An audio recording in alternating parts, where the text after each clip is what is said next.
Hey civilization, Jesus here again. Surprise, surprise, you guys have more prayers for me to answer.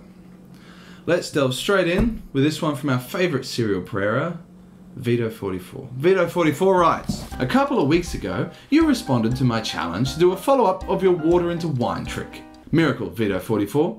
Water into wine, miracle. A trick is something that a whore does to Judah. You followed up with a water into tequila, but to us viewers, there's no visible difference between water and tequila. Now, I suspect the whole thing was a scam, and I'm calling you out on it. Scam. I'm not going to sit here and start quoting you the countless passages from the Bible which called you on your lack of faith. Instead, I'm going to make you a pillar of the community, Vito 44. A pillar of salt.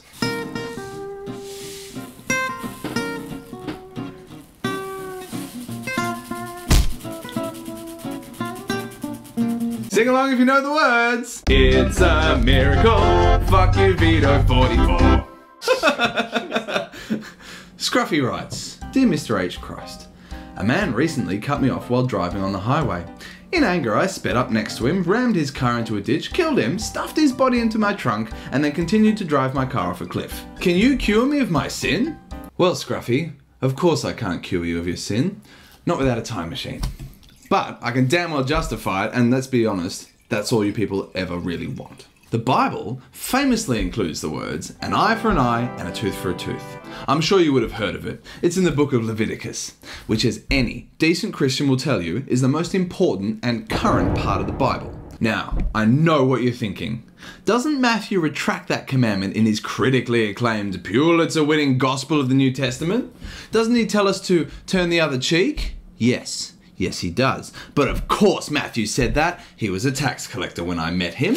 Of course he suddenly believes in compassion and starts rewriting the Bible when people have a chance to turn on him.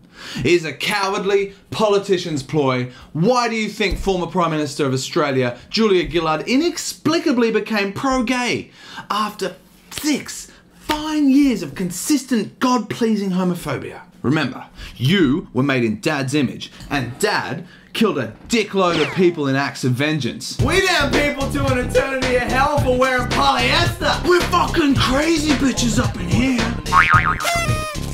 I feel that you people ask too many questions. We wrote you a pretty massive instruction manual when we started this gig. How can you not work this simple shit out yourselves? Now I know how IT departments feel. The good news is I'm working on a Reader's Digest version of the Bible. It's 2 pages long. The first page says, for fuck's sake, settle down and be nice to one another. The second page says, if you actually needed a 2,000-year-old book to tell you that, you're going to hell anyway. On the subject of tediously long, wordy books with a barely disguised far-right agenda, Tom Clancy died 2 weeks ago. His final chapter was cut short by the great sub-editor in the sky, unlike so many of his books. I was reading Red Rabbit out next to the pool, and the sun's heat melted away the binding glue, so heaps of the pages fell out in chunks. I didn't realise what a capable editor the Sun was. The book reads much better now. Thanks, Dad. I rank him alongside Dan Brown as my least favourite author ever. But at least Dan had the good graces to stop all those rumours about me being a virgin. I've nailed more chicks than Pontius Pilate's crucifixion squad. I even invented a position called the St. Peter. Look up how he died and it'll start to make a bit more sense. This week's Book of the Week goes to every book in the world that was not written by Tom Clancy or Dan Brown. 5 stars. As ever, thanks for your prayers, civilization. Any more, just pop them into the comments section. We'll get around to them as soon as we can. Don't forget to subscribe, and I'll see you on Sunday when we can drink the blood and eat the body.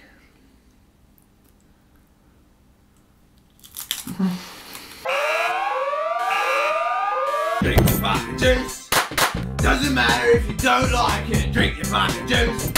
I'll make sure it's extra salty for you. Drink your fucking juice. Oh, you know you love it. You know you love it. Drink your fucking juice.